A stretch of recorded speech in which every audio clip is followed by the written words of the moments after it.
Good evening and welcome to NTD UK News. I'm Stuart Leese and here are today's top stories. Get jabbed or miss out, says the government. But many see this latest campaign rolled out to young people on social media as a form of coercion. Wales reaches level 0, where almost all COVID restrictions will be lifted from 6 a.m. tomorrow. And a story of hope and forgiveness during times of tragedy. We speak to parents determined to bring out the goodness in young people following their son's murder.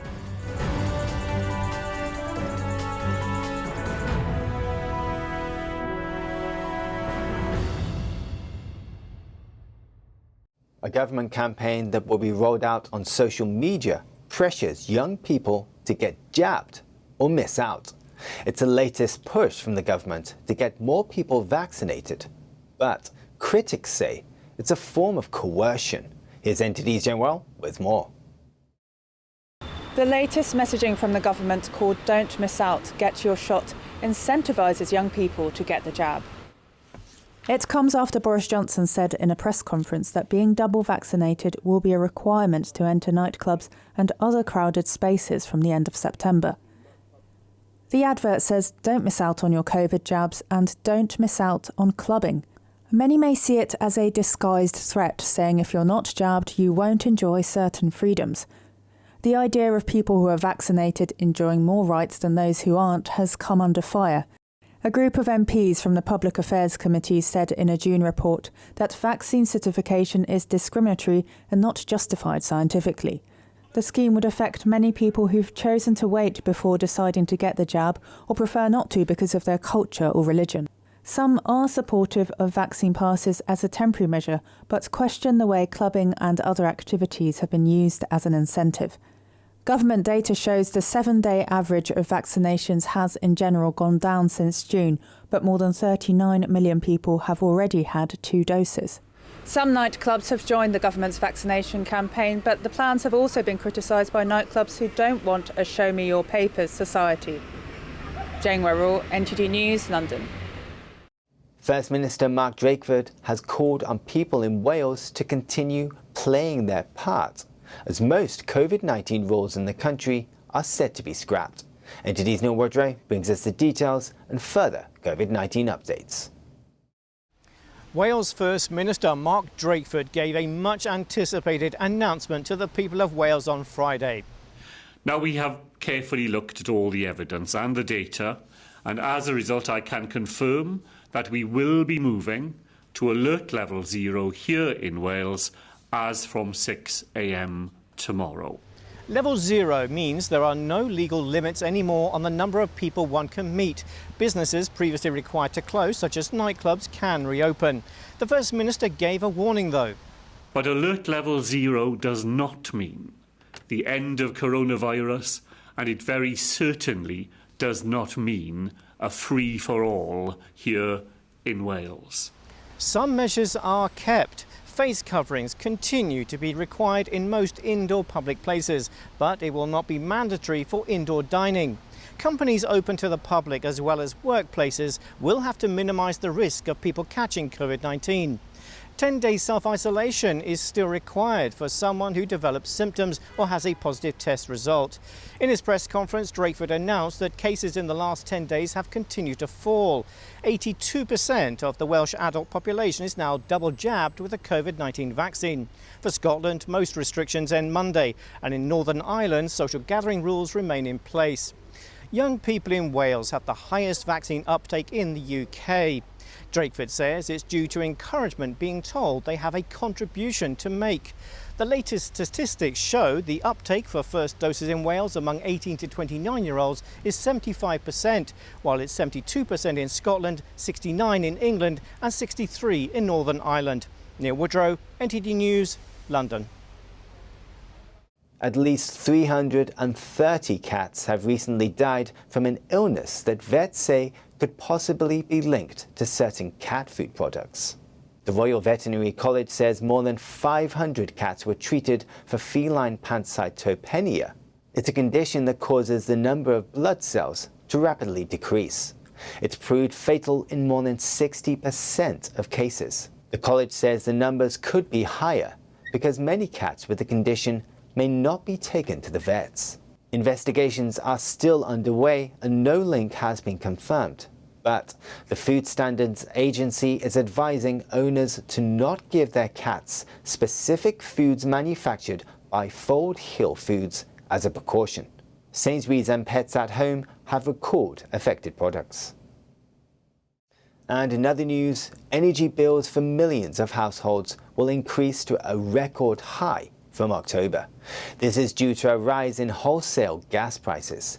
NTD's Eddie Aiken has the details. Energy watchdog Ofgem says bills for 15 million households will increase to a record high from October.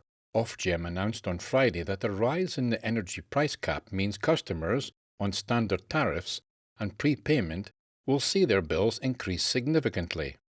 11 million households on standard tariffs will see their bills rise to nearly £1,300, an increase of £139 or over 12%. 4 million prepayment customers will see an increase of £153 or over 13%. Their bills will be over £1,300. Ofgem says the increase is driven by a rise of more than 50% in wholesale energy prices over the last 6 months.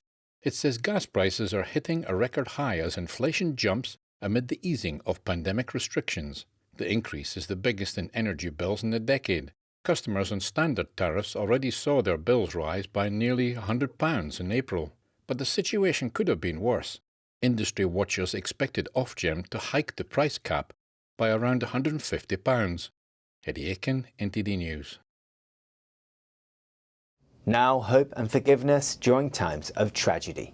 We speak to Barry and Margaret Meesen, who, following their teenage son's murder, have dedicated their lives to bringing out the goodness in young people.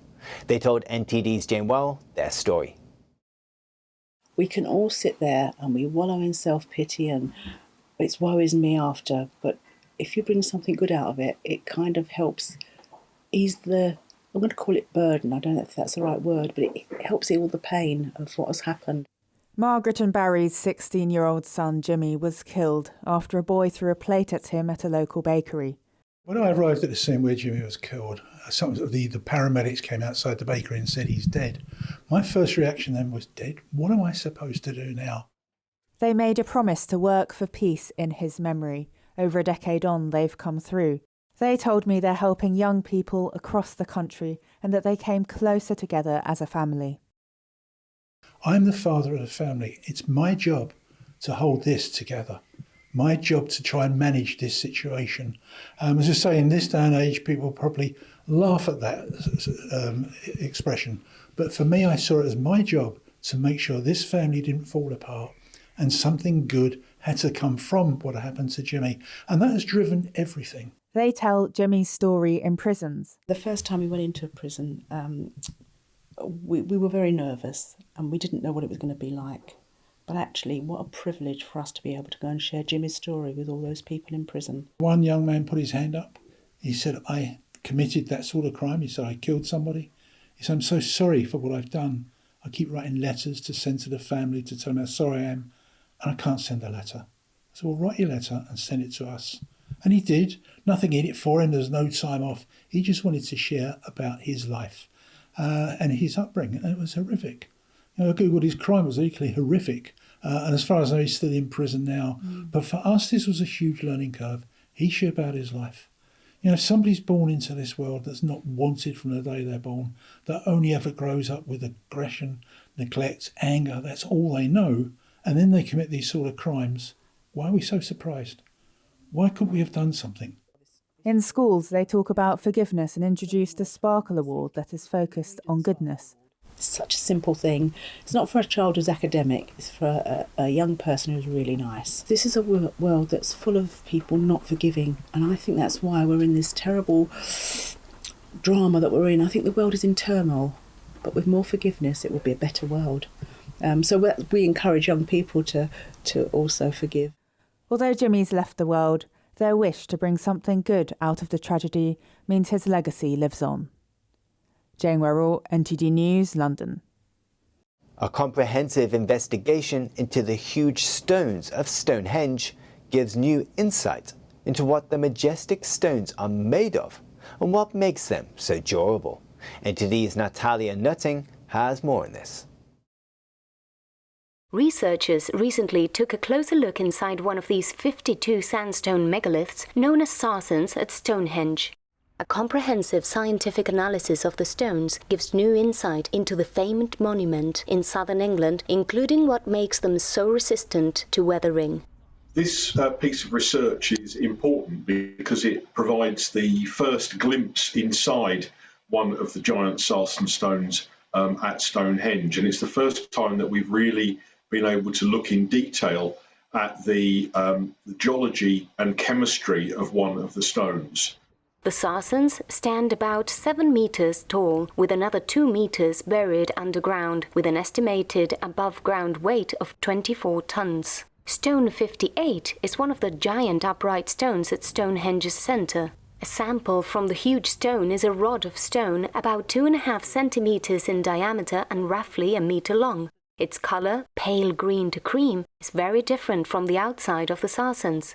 So basically it's like a sandstone, but it's quartz grains that are cemented tightly together by more quartz. And quartz is an incredibly resistant material, and hence the reason that the monument and the stones are still very much standing today. The researchers used CT scanning, X-rays, microscopic analysis and various geochemical techniques to study fragments from wafer-thin slices of the core sample. Last year, research led by David Nash showed 50 to 52 sarsens share a common origin about 15 miles from Stonehenge. We were able to identify that the most likely source was at a place called West Woods, which is round about 15 miles to the north of Stonehenge on the southern edge of the Marlborough Downs. The builders of Stonehenge may have either dragged or moved the huge stones on rollers. The sample was extracted during conservation work back in the 1950s and given as a souvenir to a man working for a company involved in the work. He returned it to Britain for research in 2018. This is probably the most analysed little bit of stone other than, say, pieces of moon rock. Natalia Nutting, NTD News. Still to come, a UN official says he's investigating reports of police brutality at a recent anti-lockdown protest in Berlin. That and more after the break.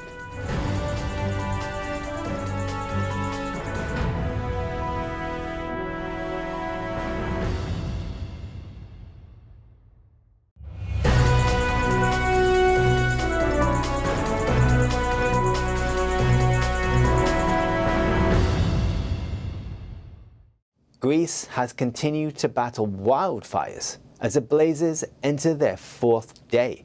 Thousands of people have been evacuated. NTD's John Robson brings us this report. Attempts to contain wildfires north of Athens continued on Friday. Emergency crews battled blazes for a 4th day running. This footage from the town of Belarusian shows fires raging near homes. Firefighters, backed by water-bombing aircraft, managed to control some of the blazes near Athens on Thursday, but the heat caused the fires to leap back to life. The Greek Prime Minister urged people to flee if asked. If you receive the order to evacuate your area, I implore you to comply. Houses can be rebuilt and trees regrow, but human life cannot be replaced. And in this state of emergency, we must all remain united. Thousands of people fled to safety on Thursday evening. Firefighters waged an overnight battle to stop the flames from reaching populated areas, electricity installations and historic sites. Some villagers living near the site of the ancient Olympic Games in the western Peloponnese chose not to leave their homes. They helped emergency crews battle large blazes. Leave and go where? And let my house burn? If we had left, this place would have burned. We told the women and the elderly and the kids to go, and whoever was able stayed to help, however they could. No deaths have been reported, but dozens have been hospitalised, including volunteer firefighters in intensive care. Joanne Robson, NTD News. The special rapporteur on torture for the UN says he's looking into reports of police violence at a recent anti-lockdown protest in Berlin. He expects he will intervene with the German government. NTD's Cos Jimenez has more on this. A UN official says he's probing reports of police brutality against anti-lockdown protesters in Germany. Violent clashes broke out between officers and demonstrators during a banned protest on the 1st of August in Berlin.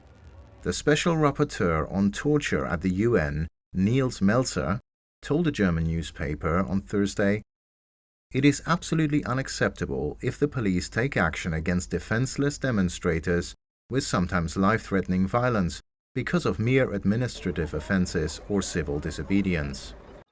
One video referenced by Melzer appears to show an officer strangling an elderly woman and throwing her to the ground. People were protesting the German government's anti-pandemic measures and for the restoration of basic rights. Berlin police said they made almost 1,000 arrests and over 60 officers were injured. Melzer said police must show a proportionate response.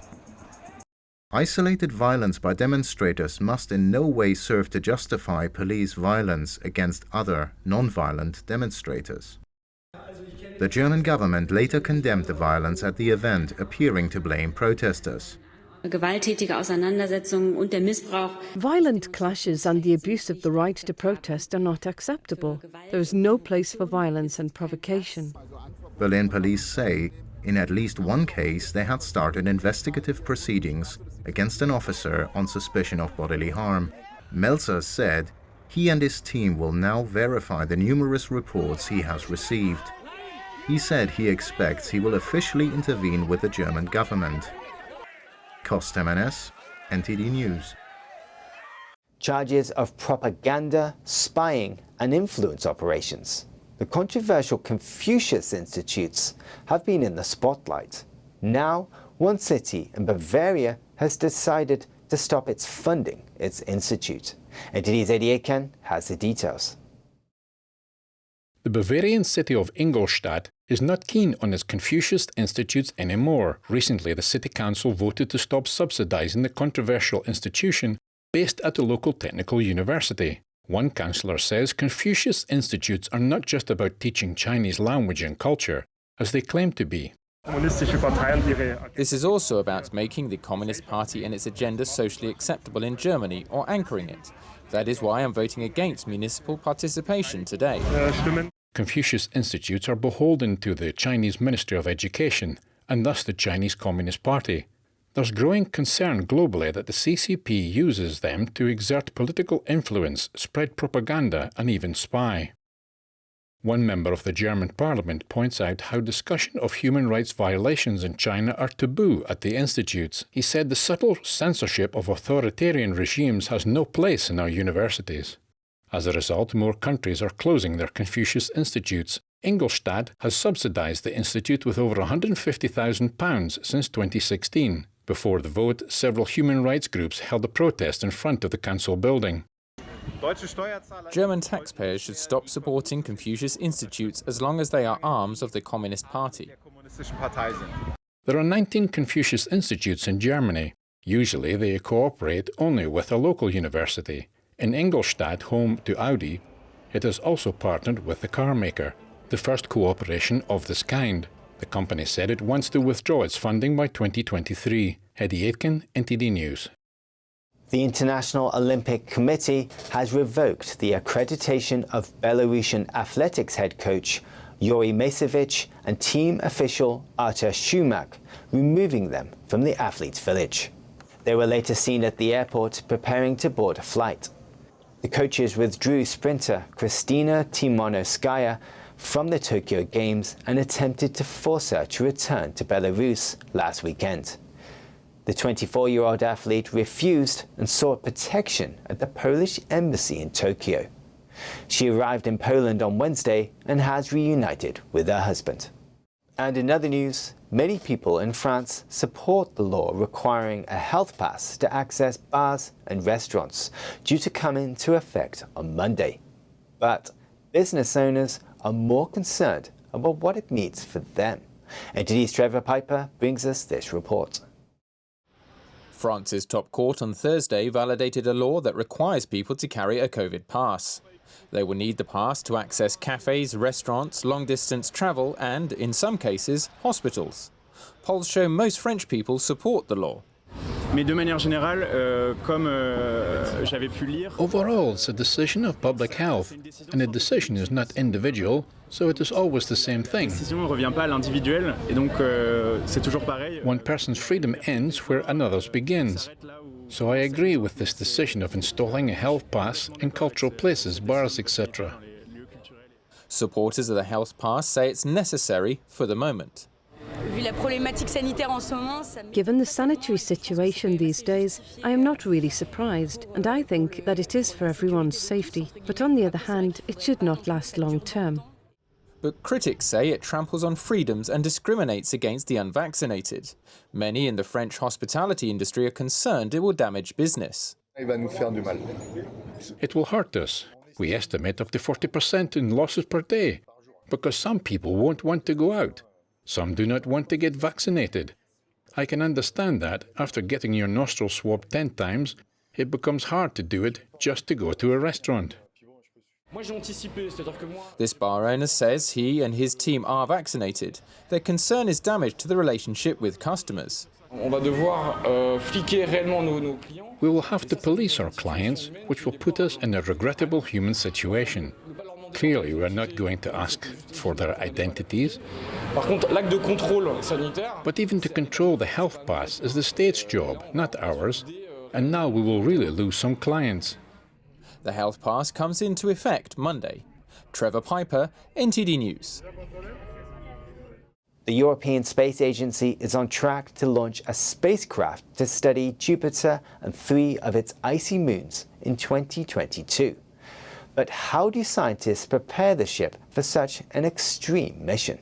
NTD's Costa Jimenez brings us more on this. A European mission to study Jupiter and 3 of its icy moons has come through vital testing ahead of a planned 2022 launch. The project is known as JUICE, short for Jupiter Icy Moons Explorer. JUICE has completed 4 weeks of testing at the European Space Agency's facility in the Netherlands.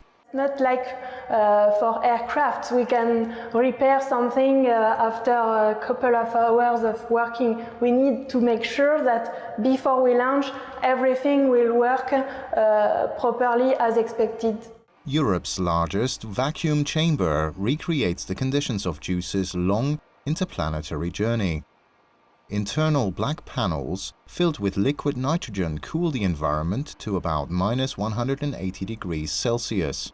Scientists must also test the spacecraft against extreme heat, up to 250 degrees Celsius, for when it will swing by Venus and come close to the Sun.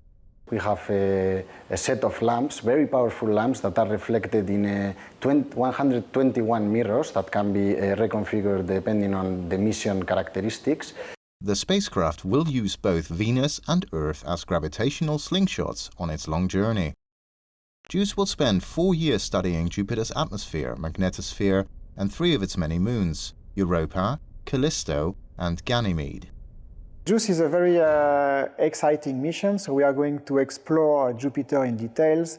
And in particular, I would like to know whether there are conditions hospitable for life around a gas giant like Jupiter. JUICE still has several more months of testing before it's ready for launch in 2022. It's expected to arrive at Jupiter in 2029. Costa Jimenez, NTD News. That's the news for today, and thanks for tuning in. I'm Stuart Lees.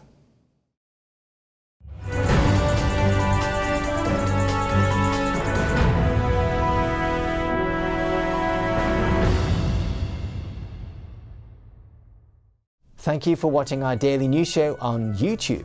You can also watch our other programming on channel 190 on Sky TV or on Freeview via channel box on channel 271. In the meantime though, please give this video a like and hit subscribe to our channel. Have a good day.